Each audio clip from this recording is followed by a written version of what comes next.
சேலம் மாநகராட்சி மாமன்ற இயல்பு கூட்டம் இன்றைய தினம் நடைபெற்றது. இன்று காலை நடைபெற்ற இந்த கூட்டத்தில் அதிமுக உறுப்பினர்களும் திமுக உறுப்பினர்களும் கலந்து கொண்டு தங்களது பகுதியில் தேவையான திட்டங்கள் குறித்து பேசினர். அப்போது திமுக உறுப்பினர்களே சேலம் மாநகராட்சியின் அவல நிலையை கண்டித்து பேச வேண்டிய சூழ்நிலை ஏற்பட்டிருக்கிறது.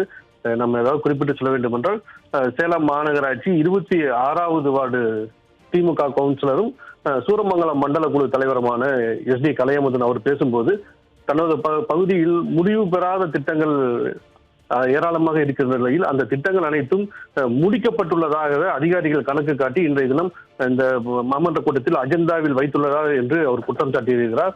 அது மட்டுமல்ல, அவரை தொடர்ந்து பேசிய 43வது வார்டு திமுக கவுன்சிலர் குணசேகரன் அவர் பேசும்போது, திட்டப்பணிகள் நிறைவேற்றுவதில் அதிகாரிகள் அலட்சியம் காட்டுகிறார்கள் என்றும், இந்த பணிகள், அதாவது ஒப்பந்தங்கள் எடுத்து பணிகள் மேற்கொண்டு வருபவர்கள் யார் ஒப்பந்ததாரரே என்று தெரியாமல் கூட இந்த மாநகராட்சியில் இருக்கிற அதிகாரிகள் இருப்பதாகவும், அந்த திட்டங்கள் எப்படி நடைபெறுகின்றன என்பதை கூட கண்காணிக்க முடியாத நிலையில் இருக்கிறதாகவும் அவர் சுட்டிக்காட்டுகிறார்.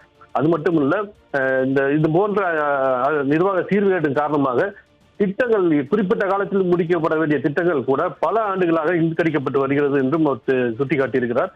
அதிலும் அவர் குறிப்பிட்டு சொன்னது என்னவென்றால், மாநகராட்சி பகுதியில் 7 இடங்களில் மாநகராட்சி ஆரம்ப சுகாதார நிலையங்கள் கட்டப்பட்டு ஓராண்டுகள் மேல் ஆகிவிட்டது.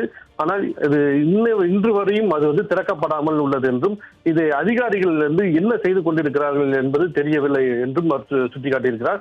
அந்த பகுதியில் இருக்கக்கூடிய பொதுமக்கள் அந்த மருத்துவ தேவையை அவர்கள் பூர்த்தி செய்ய முடியாத நிலையில் இருக்கிறதாகவும், அவர்கள் தங்களுக்கு அவசர மருத்துவ தேவைக்காக மாவட்டத்தில் தலைமை மருத்துவமனைக்கே செல்ல வேண்டிய சூழ்நிலை ஏற்பட்டிருக்கிறது என்றும் தெரிவிச்சிருக்கிறார். அது மட்டுமல்ல, மருத்துவமனைக்கு செல்லக்கூடிய சாலைகள் கூட குண்டு குழியுமா இருக்கிறது. வாடகை வாகனங்கள் வர முடியாத நிலை கூட இருப்பதாக திமுக கவுன்சிலரே சுட்டிக்காட்டி மனவேதனை அடைந்து கடைசியாக அவர் மன உளைச்சலில் மைக்கை வீசி எறிந்து விட்டு அங்கிருந்து இருக்கையிலிருந்து எழுந்து சென்று மேயர் ராமச்சந்திரனுக்கு ஒரு பெரிய கும்பிடு போட்டுட்டு அங்கிருந்து மாமன்ற கூட்டத்தை புறக்கணித்து வெளியே சென்று விட்டார். இந்த சம்பவம் அங்குள்ள திமுக உறுப்பினர்களிடையே பெரும் அதிர்ச்சியை ஏற்படுத்தியிருக்கு. அந்த நிலையில் சேலம் மாநகராட்சியோட நிர்வாக சீர்கேடு இருந்து கொண்டிருக்கிறது.